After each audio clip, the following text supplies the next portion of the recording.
Why are you taking on this enormous challenge? Well, the nation is calling me. It's a time for me that I should go and help my people, and my people needs me, and my family needs me on the ground, and I'm ready for the voice of my people. You've often been behind the scenes at a diplomatic level. You've been campaigning to change the situation in Somalia. Why are you deciding to take the spotlight now?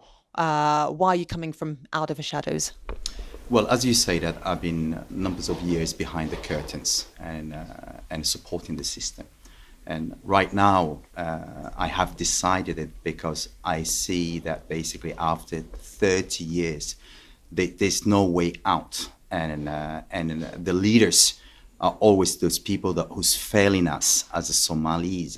And the country deserve, and my people deserve that basically that they should be supported with the right players on the international market.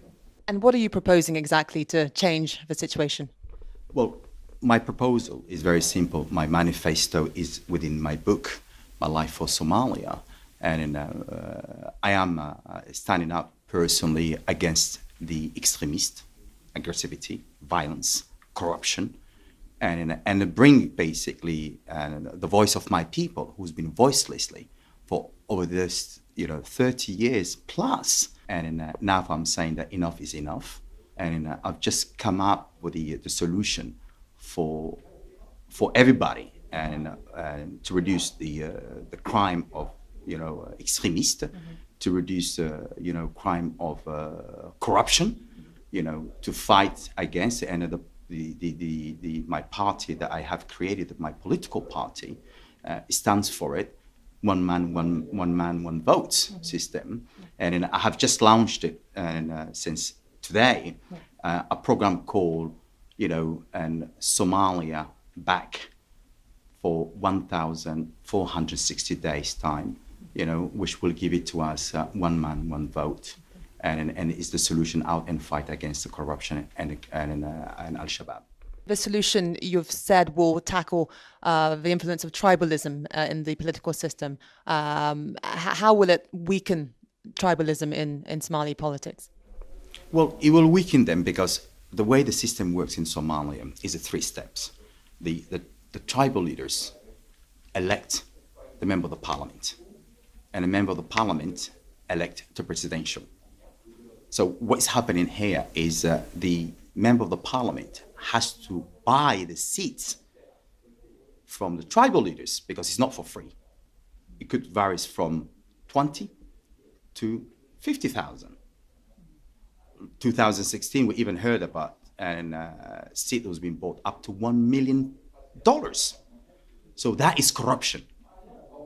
And that deputy or member of the MP, when he buys, is a commercial business enterprise here. When he buys votes from his tribal leader, then he has to collect his money back somehow. And then he vote for the president. And the president then will have to buy his vote off from the MP for him to become a president. And Al-Shabaab has released a press release, which this information is available right now into the market. And we all know that, whether it's internationally and in the Somalis ourselves, that they have summoned the tribal leaders last year and give them strict instruction saying that next deputy, we will bring the deputy to you guys. So that means is a tribal leader now is not clean no more. So he's going to send it, the next deputy who has been imposed himself because he has to comply because he's in threat himself. He doesn't have security to protect himself. So he becomes basically automatically under their control. And electing the deputy will be somebody who's been chosen by Al-Shabaab. And Al-Shabaab then runs the whole parliament. and the parliament elect the next future president.